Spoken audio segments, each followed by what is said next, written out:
I make them so mad, they got no swag. Pippins on my feet, they the throwbacks. Look.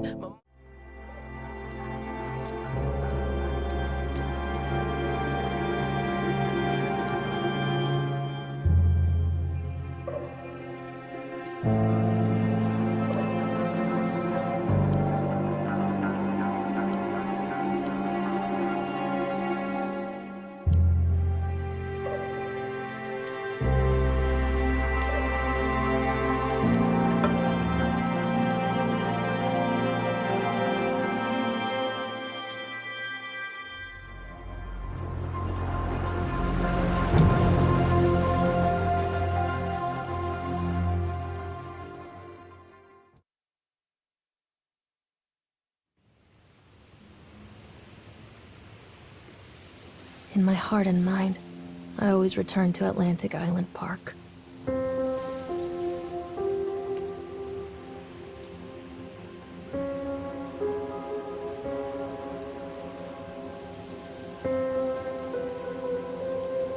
Where's Mr. Bear?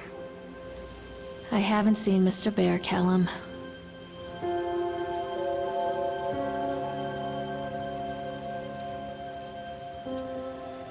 Stay in the car. I'll go and ask information.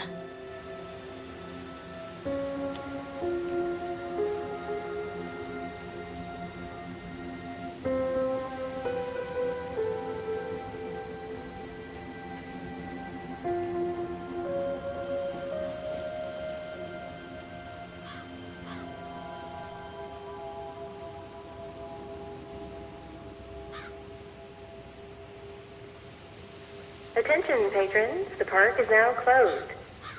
Please make your way to the car park at your earliest convenience. Employees prepare the park for shutdown.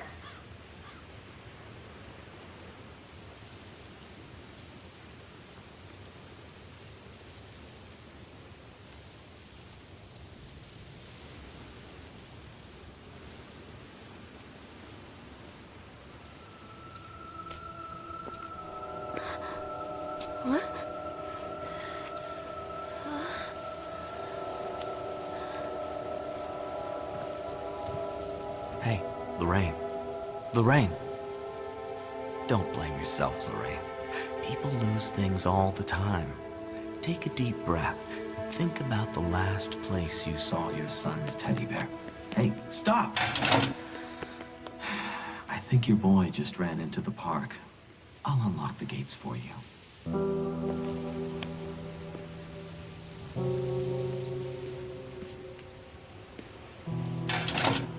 Wait up there for Mommy, Callum.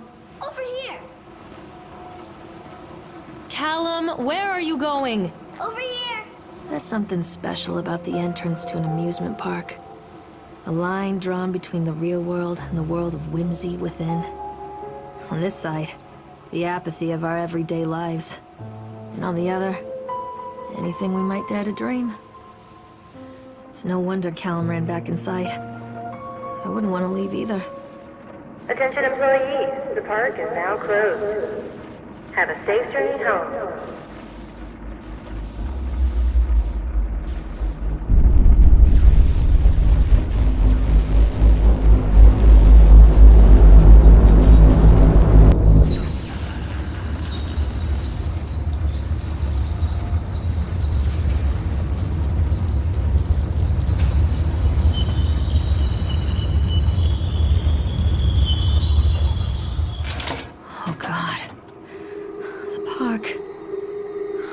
What happened here?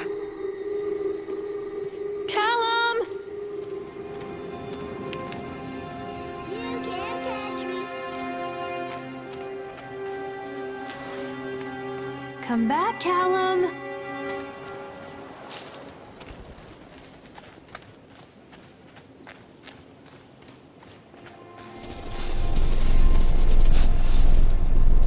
Stop! Callum!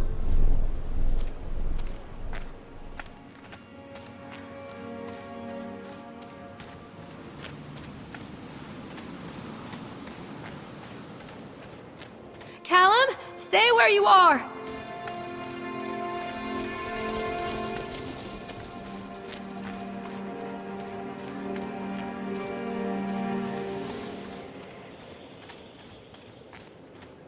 Mommy needs to see you, Callum. Catch me, Mommy.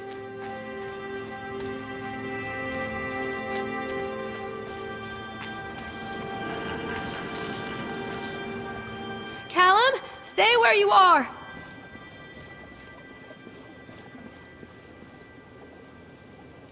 Callum?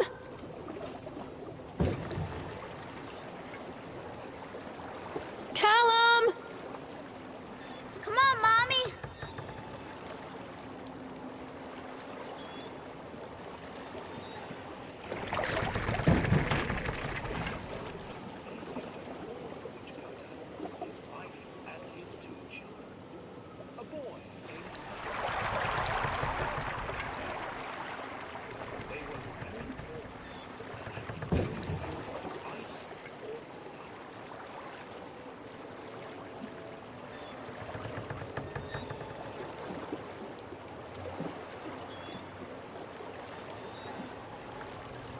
I'm not playing anymore, Callum. Wait for Mommy. Callum, where did you go? Callum, where did you go?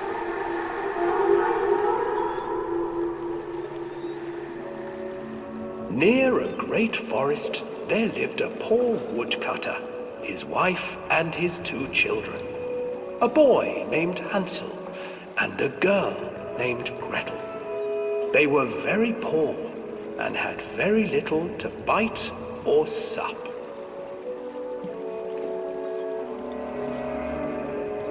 "What will become of us?" the woodcutter asked his wife one night. "I tell you what, husband, we will take the children into the thickest part of the forest tomorrow and abandon them there." "No, my wife, I cannot do that," said the man. "Then we will all 4 starve, you fool." Hansel and Gretel overheard their parents talking, and Gretel began to weep. "Do not fret, Gretel," Hansel said. He crept out of the hut and gathered white stones from the ground to fill his pockets.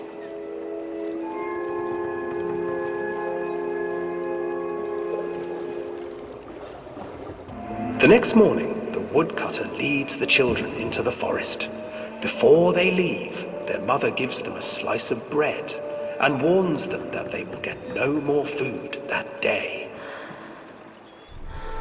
Clever Hansel leaves a trail of white stones behind them as they pass into the woods. When their father leaves them, the children wait a while, then follow the trail back to their parents' house. After receiving a thorough scolding from their parents for getting lost in the woods, the children are sent to bed without any supper. Hansel tried to sneak out and collect more white stones, but found that the door was locked. "Tomorrow I will take them into the woods myself," the wife told the woodcutter. In the morning, their mother gave them a slice of bread and led them deep into the forest once again.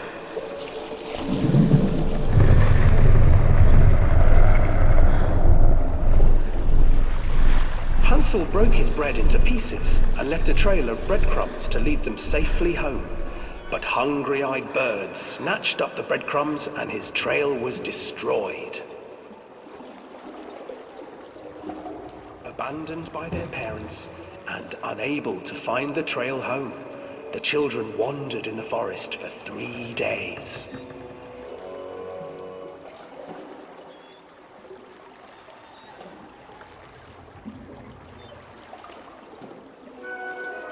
The children stumbled into a clearing with an exceedingly strange house. Its walls were made of gingerbread, and its windows were panes of clear sugar. Hansel, desperately hungry, ran forward and began to nibble on the walls.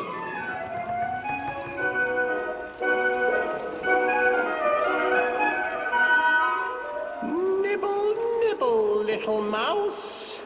Who is nibbling at my house?" An old woman emerged from the house, sniffing the air and peering around with cloudy eyes. "Oh, you dear children, who brought you here? Just come in and stay with me. No harm will come to you. But Hansel and Gretel stayed back, for the old woman reminded them of their cruel mother.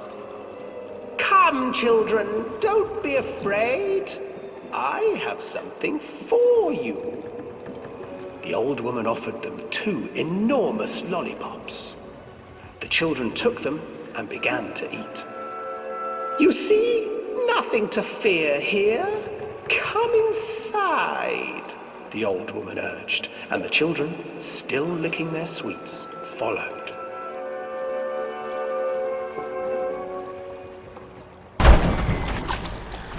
Once inside the house, the old woman changed. She stuffed Hansel into a cage and put Gretel to work, sweeping and cleaning her hut. Your brother will make a good mouthful, the old witch told Gretel. Once he is fattened up, I shall feast upon him.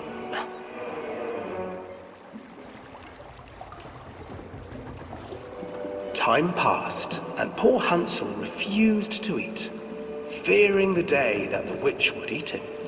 The witch, for her part, grew impatient. Today I will cook and eat your brother, Gretel. Climb inside and light the oven. But Gretel pretended not to understand.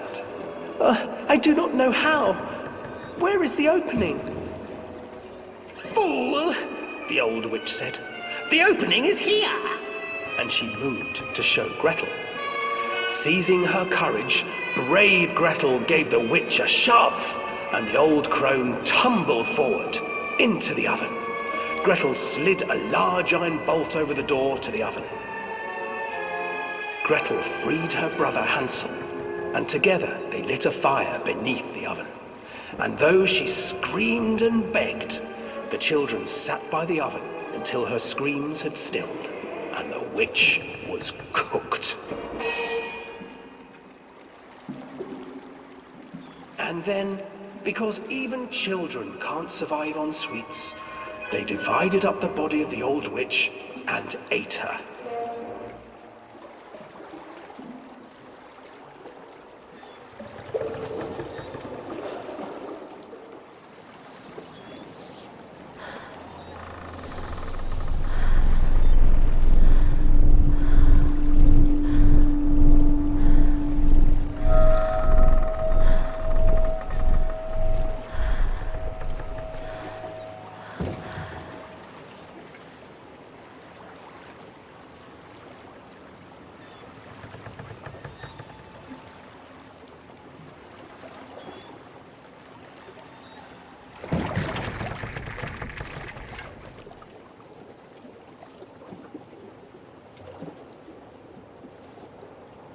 Callum!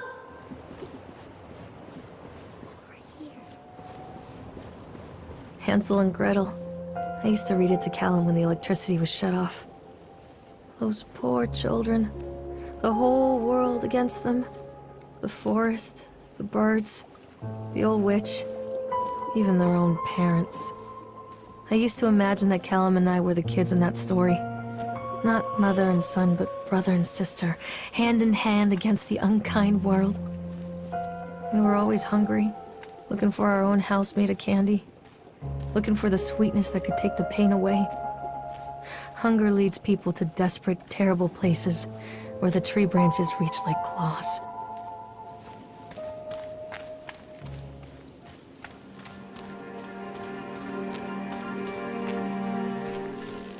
Another accident. This place.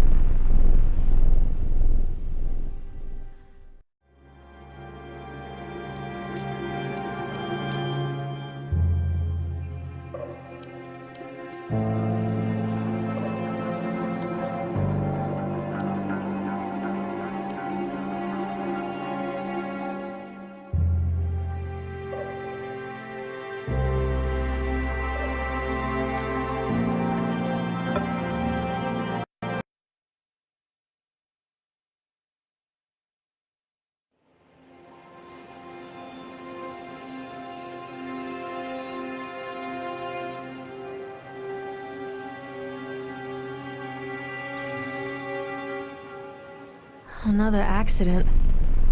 This place.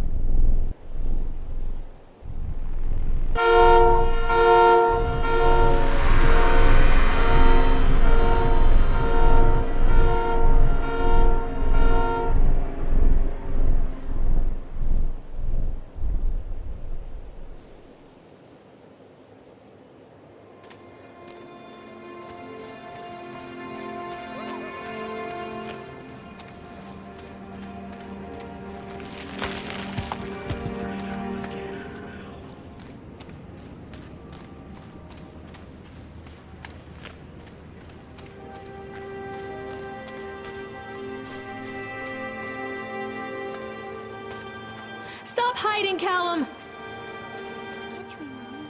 Callum, where did you go?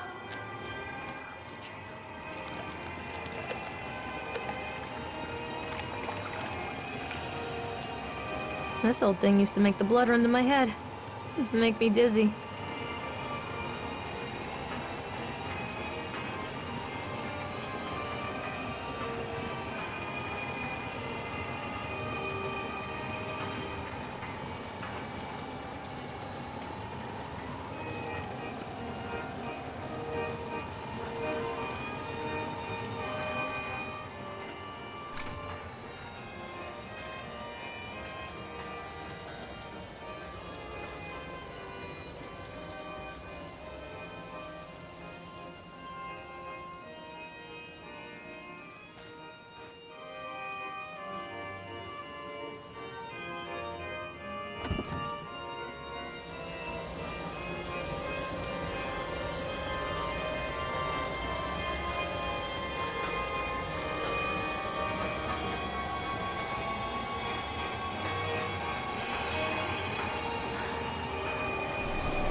Treachery hides in thoughts.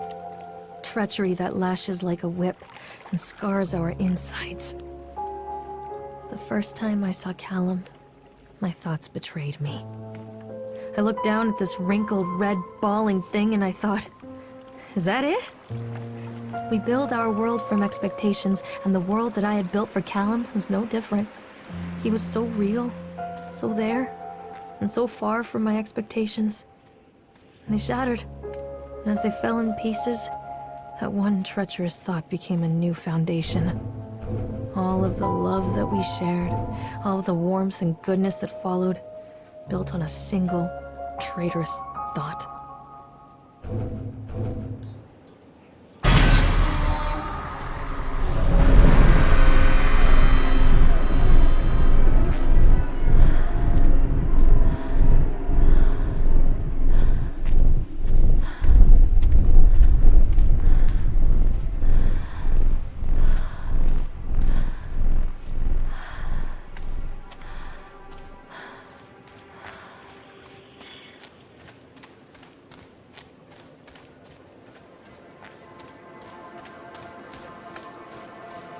Constant crashes and 80s music. I guess it floats someone's boat.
It's a matter of public record that I am a failure as a mother. Once, when Callum was very small, I left him asleep in the car while I ran an errand. Don't even remember what it was. When I came back, the sheriff was standing next to the car, watching my boy through the window. I didn't like what I saw in his eyes. Judgment. He wrote me the ticket without saying a word, just the scratch of his pen on the notepad. When he gave it to me, our eyes met. I know what you're going through. My daughter, Helen, she just gets some help. Help was a bolt of lightning. Help was 1,000 volts surging through my veins. Help is agony. I'd rather die. I wanted to scream. I'd rather you pulled your gun and shot me. But instead my mouth said, "Yes, Sheriff."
People come into your life for a reason. Dad used to say that before Mom ran off. After that, he mostly just drank. Things were different for Don and I. When we met, I was sweeping the floor at Susie's diner. He came in with some workers, but he didn't try to flirt or cop a feel like the others. He just ordered a coffee and sat there, watching me. When my shift was over, he offered to walk me home. I don't know how to describe that walk. We talked and laughed and eventually kissed. It felt like love. It felt like a fairy tale. I can't tell you if Callum was made that night or one of the ones that followed. But I think it has to be that night. That one perfect night. Don and I moved in together, but then, well, he died. According to the supervisor, his safety harness failed when he was working on the top of the Ferris wheel. Don was there one moment, and then gone. Sometimes people leave your life for no reason. I was 3 months pregnant with Callum. Fairy tale fucking over.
lot of people idolize their children.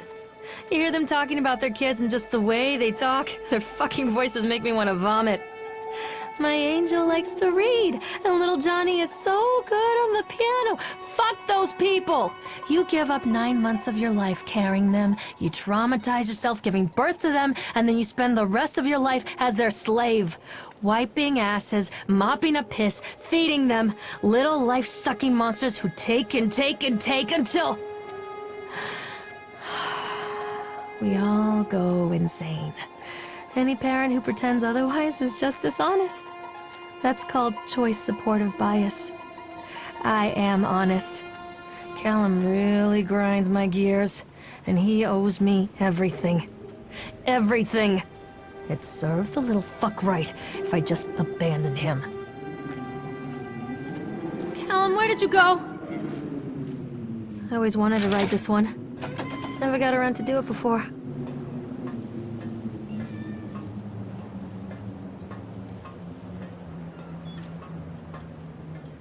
Stay where you are!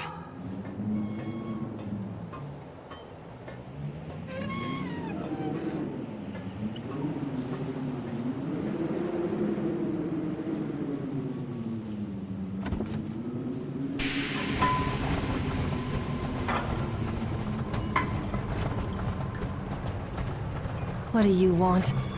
We need to talk about Callum. What do you mean? What have you done to him? That's insulting. You and your boy are everything that this place doesn't want. The antithesis of what we stand for. Where is Callum? The poor child. He tried so hard to do what he was taught. He even left you a trail of breadcrumbs. But the park is just so hungry. Tell me where my son is. The witch has him now. Has both of you. No happy ending here, I'm afraid. Just leave me alone. Fool. You always were.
The witch awaits.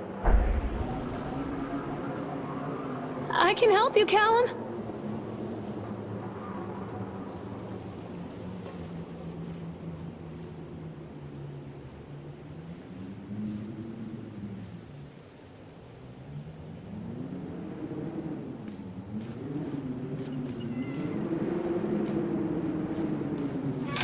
Callum has bruises on his arms, finger marks. Someone has been hurting him. I've asked him, demanded really, to know where he got the marks. But he doesn't want to answer me. Something has scared him into silence. He doesn't dare talk. He's been changing too. Something sinister lurks in the darkness behind his eyes. I catch him staring at me at odd moments. In the night, he tosses and turns and cries out words that I cannot understand. When I try to soothe him, he snaps and bites at my fingers. I think he wants to talk to me. I think he wants to tell me. But they are watching him every minute of every day. They are whispering to him in his sleep, changing him. They are taking my baby away from me. I can save him. There will be pain. But I love him, and in the end, he will understand why.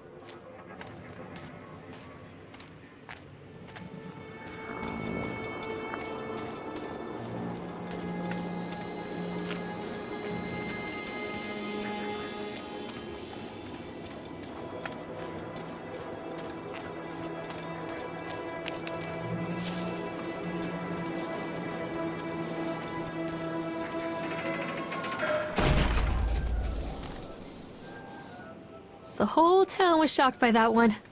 Never found out who did it.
Bastard.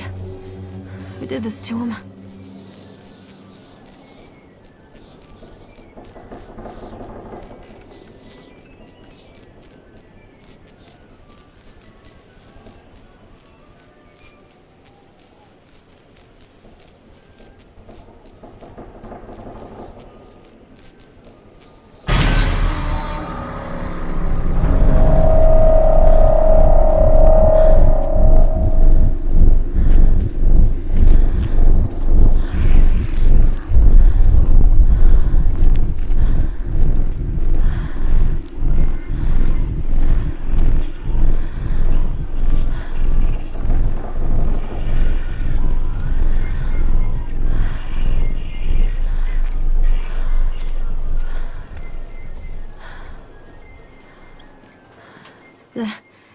These are mine.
Don't leave me here, Callum.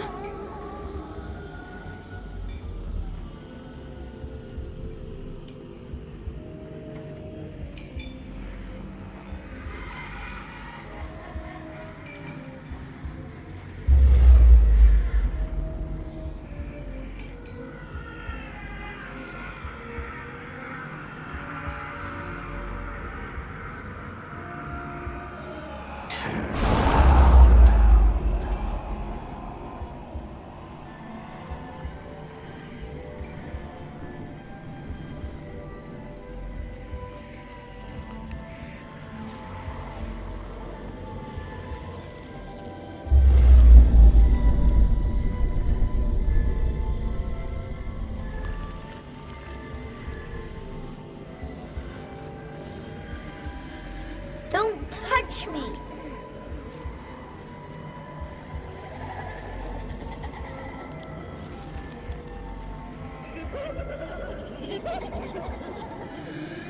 Forgive me, Callum.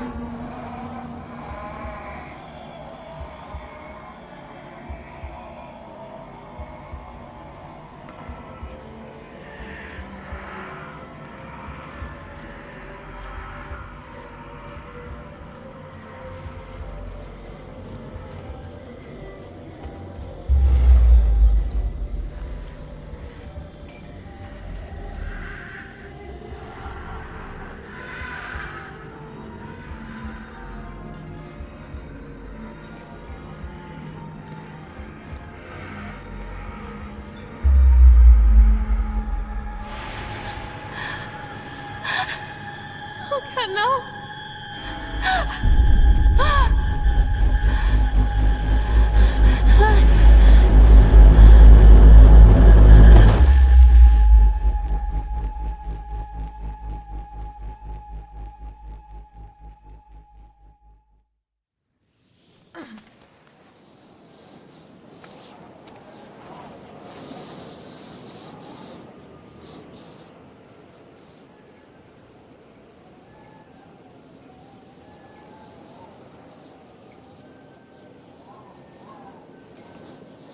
The park is a collage of contradictions all of its own. Millions of people die every year in car crashes, and the park has little cars designed specifically to simulate that action. Hear the children scream with joy. In the sideshow alley, you can walk away with 15 cents worth of mass-produced Chinese teddy bears, while a grinning carny pockets your hard-earned $5. And what secrets lie beneath the sullen waters of the lake? The tears of jilted lovers, the soiled condoms of illicit affairs, the clotted blood of the lonely suicide. And the face of the witch looms over it all. I've always despised her toothy grin and warty nose. I hate that sparkle in her weathered, watchful eyes. I think Callum is waiting for me. Inside.